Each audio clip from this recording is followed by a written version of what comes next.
നമസ്കാരം. 24 തരം ദേവതകളുടെ ഗായത്രി മന്ത്രങ്ങളും ജീവിച്ചാല വിശേഷ ഫലങ്ങളുമാണ്. നമ്മൾ തന്ത്രശാസ്ത്ര പ്രകാരം പറയുമ്പോൾ 3300 ശിഷ്ടം കോടി ഭഗവാന്മാരുണ്ടെന്നാണ് പറയുന്നത്. ഇപ്പോൾ ഓരോ ഭഗവാന്മാർക്കും ഓരോ ധ്യാനങ്ങളുണ്ട്, ഓരോ മൂലങ്ങളുണ്ട്, ഓരോ സ്വരൂപങ്ങളാണ് പറയപ്പെടുന്നത്. നമുക്ക് പ്രധാനമായിട്ടും നമുക്ക് ഭജിക്കാൻ പറ്റുന്ന പെട്ടെന്ന് ഫലസിദ്ധി തരുന്നതുമായിട്ടുള്ള 24 ഭഗവാന്മാരുടെ മന്ത്രങ്ങൾ അവിടെ പറയാൻ പോകും. നമുക്കതിലേക്കൊന്ന് കടക്കാം. അങ്ങനെ തന്നെ ഗണപതിയാണ്. ഗണപതിയുടെ ഞാൻ പറയാനറിയാം, തടസ്സങ്ങൾ മാറാനാണ് ഗണപതി ഗായത്രി നമ്മൾ ഏറ്റവും പ്രധാനമായിട്ട് ജപിക്കുന്നത്. എല്ലാവർക്കും സമയബന്ധമായിട്ട് രാവിലെ വൈകിട്ടോ എപ്പോഴാണെങ്കിലും ജപിക്കാൻ പറ്റുന്ന ഒരു ഗായത്രിയാണിത്. ഗണേശ ഗായത്രി നമ്മൾ ഓം ഏകദന്തായ വിദ്മഹേ വക്രതുണ്ടായ ധീമഹി തന്നോ ദന്തി പ്രചോദയത് സ്വാഹ. അപ്പം ഇങ്ങനെ ഒരു മന്ത്രം പറയപ്പെടുന്നുണ്ട്. രണ്ടാമത്തെ വേറൊരു ഗണേശ ഗായത്രിയുണ്ട്. തൽപുരുഷായ വിദ്മഹേ വക്രതുണ്ടായ ധീമഹി തന്നോ ദന്തി പ്രചോദയത് സ്വാഹ. ഈ തടസ്സങ്ങൾ പെട്ടെന്ന് മാറാനായിട്ട് ഏറ്റവും നല്ലതാണ്. അടുത്ത ബ്രഹ്മ ഗായത്രി, അതായത് ഈ സന്താനങ്ങൾക്ക് ശ്രമിക്കുന്നവർക്കൊക്കെ ആണല്ലോ പെട്ടെന്ന് ബ്രഹ്മാവിൻ്റെ ഗായത്രിയാണ് അടുത്ത് പറയാൻ പോകുന്നത്. അതുപോലെ തന്നെ നമുക്ക് വിശ്വകർമാവും കൂടെയാണ് ബ്രഹ്മാവിനെ പറയുന്നത്. നമുക്ക് പുതിയതായിട്ട് എന്തെങ്കിലും കാര്യങ്ങൾ സംരംഭങ്ങളൊക്കെ തുടങ്ങാൻ പോകുമ്പോഴും ബ്രഹ്മദേവനെ പ്രാർത്ഥിക്കാവുന്നതാണ്. ബ്രഹ്മദേവന്റെ ഗായത്രി എന്ന് വെച്ച് കഴിഞ്ഞാൽ ഓം വേദാത്മനെ വിദ്മഹേ ഹിരണ്യഗർഭായ ധീമഹി തന്നോ ബ്രഹ്മ പ്രചോദയൻ. ഇതാണ് ബ്രഹ്മദേവന്റെ ഗായത്രി. അടുത്തത് വിഷ്ണു ഭഗവാൻ, ഭാഗ്യവർദ്ധനവനാണ് വിഷ്ണു ഭഗവാനെ ഭജിക്കുന്നത്. വിഷ്ണു ഭഗവാന്റെ ഗായത്രി ഓം നാരായണായ വിദ്മഹേ വാസുദേവായ ധീമഹി തന്നോ വിഷ്ണു പ്രചോദയൻ. അടുത്തത് നരസിംഹ ഗായത്രി. ബാധാദോഷശാന്തിക്കായിട്ടാണ് നരസിംഹ ഗായത്രി നമ്മൾ ജപിക്കുന്നത്.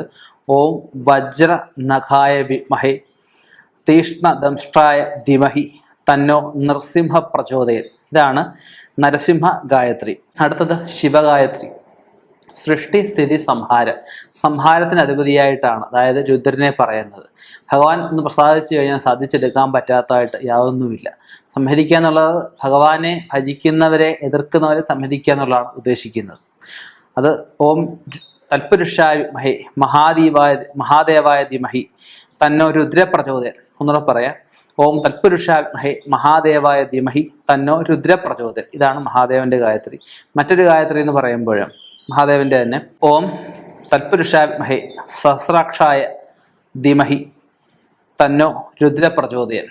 ഇതും മഹാദേവന്റെ മറ്റൊരു ഗായത്രിയാണ്. അടുത്തത് ഷൺമുഖൻ ആരാ? മുരുകനെ കൊണ്ട് പറയുമ്പോൾ ജ്യോതിഷത്തിന്റെ അധിപതിയായിട്ട് പറയപ്പെടുന്നുണ്ട്. അതുപോലെ തന്നെ നമുക്ക് വിദ്യാ പുരോഗതിക്കായിട്ട് ഷൺമുഖനെ പൂജിക്കാൻ പറയുന്നുണ്ട്. ഓം തൽപുരുഷായ വിദ്മഹേ മഹാസേനായ ധീമഹി തന്നോ സ്കന്ദ പ്രചോദയൻ. അടുത്തത് ഓം ഷഡാന്നായ വിദ്മഹേ ഓം സ്കന്ദായ ധീമഹി തന്നോ സ്കന്ദ പ്രചോദയൻ. ഇത് പറയുന്നുണ്ട്. ഓം സനൽകുമാരായ വിദ്മഹേ ഓം മഹാസേനായ ധീമഹി തന്നോ സ്കന്ദ പ്രചോദയൻ. ഇങ്ങനെ കുറേ ഗായത്രികൾ ഈ പറഞ്ഞ ഭഗവാന്റെ ഷൺമുഖന്റെ വരുന്നുണ്ട്. ഏത് വേണമെങ്കിലും ഭജിക്കാവുന്നതാണ്. അടുത്തത് സൂര്യഗായത്രി. സൂര്യഭഗവാനെ ഭജിക്കുന്നത് ഏറ്റവും നല്ലതായിട്ടാണ് പറയപ്പെടുന്നത്. നമുക്ക് തൊഴിൽ പുരോഗതിക്കായിട്ടാണ് സൂര്യഭഗവാനെ പ്രധാനമായിട്ടും, അതുപോലെ നവഗ്രഹ പ്രീതിക്കായിട്ടും ഒക്കെ നമുക്ക് സൂര്യഭഗവാനെ ഭജിക്കാറുണ്ട്. ഓം ഭാസ്കരായ വിദ്മഹേ ഓം മഹാദ്വികായ ധീമഹി ഓം തന്നോ ആദിത്യ പ്രചോദയൻ. ഇതും ഭഗവാന്റെ തന്നെ, ആദിത്യ ഭഗവാന്റെ തന്നെ മന്ത്രമാണ്. സൂര്യഗായത്രി അടുത്തതെന്ന് പറഞ്ഞു കഴിഞ്ഞാൽ ഓം ആദിത്യ സഹസ്രകിരണായ ധീമഹി തന്നോ ഭാനു പ്രചോദയൻ. അടുത്ത സൂര്യഗായത്രി എന്ന് പറഞ്ഞു കഴിഞ്ഞാൽ ഓം പ്രഭാകരായ വിദ്മഹേ ദിവാകരായ ധീമഹി തന്ന സൂര്യപ്രചോദയൻ. അപ്പം ഇതൊക്കെ ഭജിക്കുന്നത്, ഈ മന്ത്രമൊക്കെ നിത്യം ജപിക്കുന്നത് ഏറ്റവും നല്ലതാണ്. അടുത്തത് ദുർഗാദേവിയുടെ ഗായത്രിയാണ്. നമുക്ക് മനഃശാന്തിക്കായിട്ടാണ് ദുർഗാ ഭഗവതിയെ നമ്മൾ ദുഃഖം മാറുക എന്നുള്ളതാണ് ദുർഗാ ഭഗവതിയെ ഭജിക്കാൻ ഉദ്ദേശിക്കുന്നത്. ഓം കാർത്തിയായന്യായ വിദ്മഹേ കന്യാകുമായ ധീമഹി ഓം കാർത്തിയായന്യായ വിദ്മഹേ കന്യാകുമാരിയായ ധീമഹി തന്നോ ദുർഗ പ്രചോദയൻ. ഇതാണ് ദുർഗാഭദ്ര ഒന്നാമത്തെ മന്ത്രം. രണ്ടാമത്തെ ഓം മഹാശൂലിന്യായ വിദ്മഹേ മഹാദുർഗായ ധീമഹി തന്നോ ഭഗവതി പ്രചോദയൻ. ഇത് രണ്ടും ദുർഗാദേവിയുടെ തന്നെയാണ്. അടുത്തത് ശ്രീരാമൻ. നമ്മൾ എന്ത് പ്രസ്ഥാനത്തിൻ്റെയും മുകളിൽ നിൽക്കുന്ന ഒരാൾ, അല്ലെ ഒരു ബിസിനസ് ചെയ്യുന്ന ഒരാളായാലും നമുക്കത് ഒരുമിച്ച് കൊണ്ടുപോകാനായിട്ട്, ഒരുമിച്ച് ഭരിച്ച് മുമ്പോട്ട് പോകാനായിട്ട്, എല്ലാവരും ഒത്തൊരുമയായിട്ട് മുന്നോട്ട് കൊണ്ടുപോകാനൊക്കെ ആയിട്ട് വീട്ടിൽ ഗൃഹനാഥന്മാരായാലും ഇത് ജപിക്കുന്നത് നല്ലതാണ്. ശ്രീരാമ ഗായത്രിയാണ്. ഓം ദശരഥായ വിദ്മഹേ സീതാവല്ലഭായ ധീമഹി തന്നോ രാമപ്രചോദയൻ. അത് നല്ലതാണ്. അടുത്തത് ഹനുമാൻ ഗായത്രി. അതായത് വായു വേഗത്തിൽ വിഷയങ്ങൾ മാറാൻ ഹനുമാൻ സ്വാമിയെ ഭജിക്കുന്ന, ഹനുമാൻ സ്വാമിയുടെ മന്ത്രം ജപിക്കുന്നതൊക്കെ ഏറ്റവും നല്ലതാണ്. ഓം ആഞ്ജനേയായ വിദ്മഹേ വായുപുത്രായ ധീമഹി തന്നോ ഹനുമൽ പ്രചോദയാത്. അടുത്തത് കൃഷ്ണഗായത്രി. സന്താന ഭാഗ്യത്തിനായിട്ട്, അതുപോലെ സന്താനങ്ങളുടെ അഭിവൃദ്ധിക്കായിട്ട്, കുടുംബ ഉയർച്ചയ്ക്കായിട്ടൊക്കെ ജപിക്കാൻ പറ്റുന്നതാണ് ശ്രീകൃഷ്ണ ഗായത്രി. ഓം ദേവകീനന്ദനായ വിദ്മഹേ ഗോപീജന വല്ലഭായ ധീമഹി തന്നോ ഗോപാല പ്രചോദയാത്. ഇതാണ് ശ്രീകൃഷ്ണ ഗായത്രി. അടുത്തത് ശങ്കരനാരായണ ഗായത്രി. കുടുംബ ഐക്യതയ്ക്ക്, സമാധാനത്തിനുമൊക്കെ, സുഹൃത്തുക്കൾ തമ്മിലുള്ള അകൽച്ച മാറാനും ഒക്കെ ആയിട്ട് ശങ്കരനാരായണ ഗായത്രി ജപിക്കുന്നത് ഏറ്റവും നല്ലതാണ്.